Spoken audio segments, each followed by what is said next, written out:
Let's take a look at a site called Socrata.com that works with many municipalities and organizes the transparent data or the transparency data that we, the public, have access to. Now, what happens is they have a generic catalog that has the metadata for all the data sets, and we're using that. Hopefully it's not the community created ones, but it appears not to be.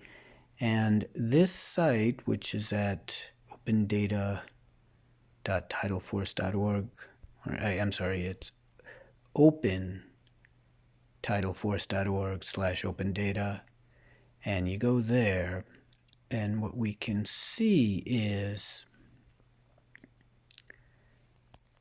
some of the catalogs. This is just a work in progress for trying to understand. And you'll see, we'll make it so that we can search this catalog more easily. And I think there's sites like Open Network, and I believe that seems to be a Tyler, which owns Socrata, Tyler Technologies. So we're just going to use these samples that are already here. And all this does is goes out and gets the names and the descriptions and the attribution. And first of all, you'll see right away that some sites have no attribution. That's why you see a null here, right there. And then sometimes it's not clear. They just give a very generic name, employee salaries, and it does say an actual person in the Department of Human Resources. And still, this doesn't tell us where it is, right? The attribution should really say, now this one is a little better. Look at this, State of Vermont employee salaries. Now this is focused on salaries, but it could be focused on any open data. One of the topics that people actually search for are salaries, so that's why we started with salaries. And then we see other things that make this not very useful is this one has no attribution, which is the null right here, and it's organized by year. So every single time you'd have to reload or just know to go to another data set, or I think that's what they call them, data sets. So that also, and we don't even know where that came from, title and salary. You see there's no standardization on column names, on even automation. It seems that these things are uploaded manually by hundreds and hundreds of individuals in all these offices and government agencies, and done haphazardly, and nothing is organized. Probably, it appears, right? We don't know, but that's what we'll actually list that and see whether it's automated or not, because that's part of the metadata. And then there's the ability, the little search button actually gives us the ability to see what's in the data instead of the metadata, right? And so let's go to another page where we've already loaded that.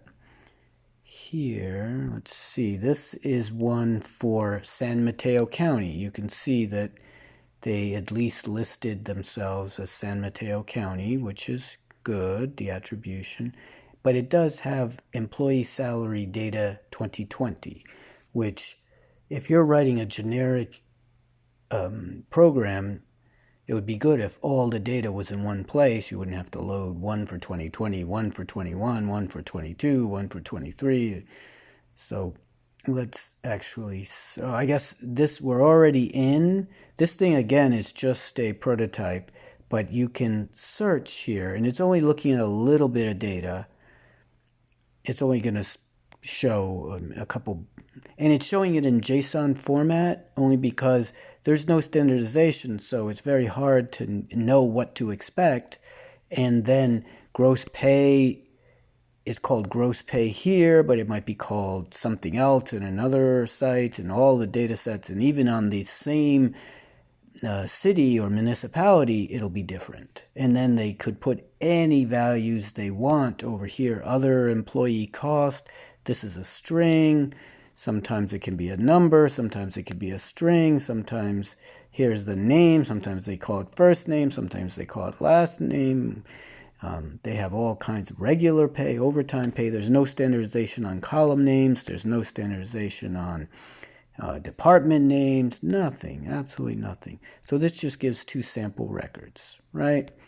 And this tool is just meant to try to put everything in one place and organize and see what the situation is, right? So now let's look at some other, and just take a look here, and you see that this is for San Mateo County, and we can get a lot of information because the directory, the Socrata directory, does have a lot of information, but we've summarized it, and with just a few, because you can only put so much on these screens, and if you get too much information, you get confused, right?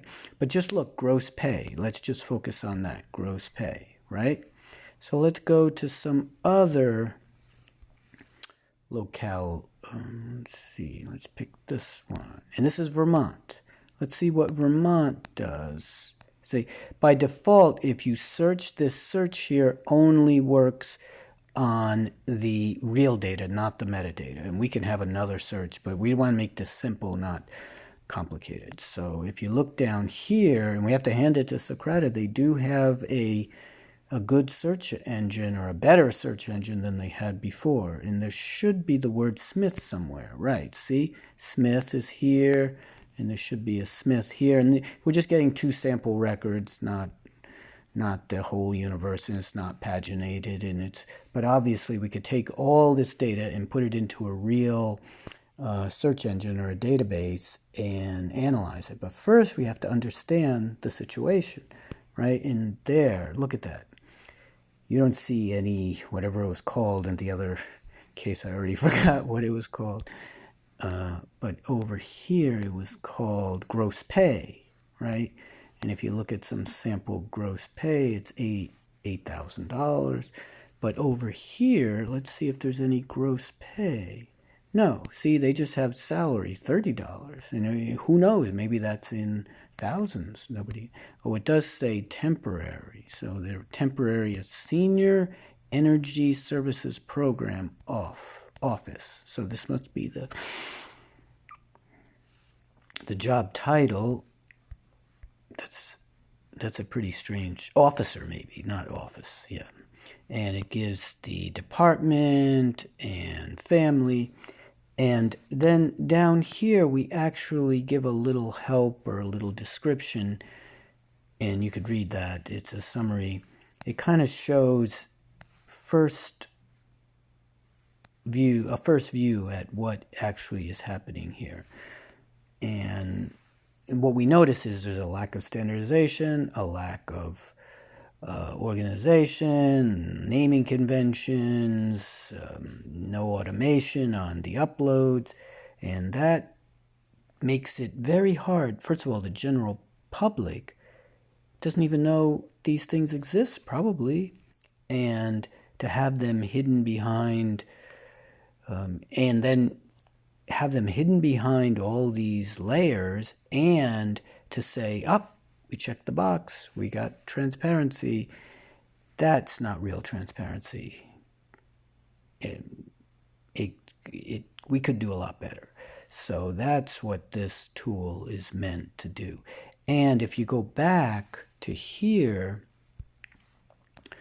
there's at least 700 or so salary-related ones that come up on a search.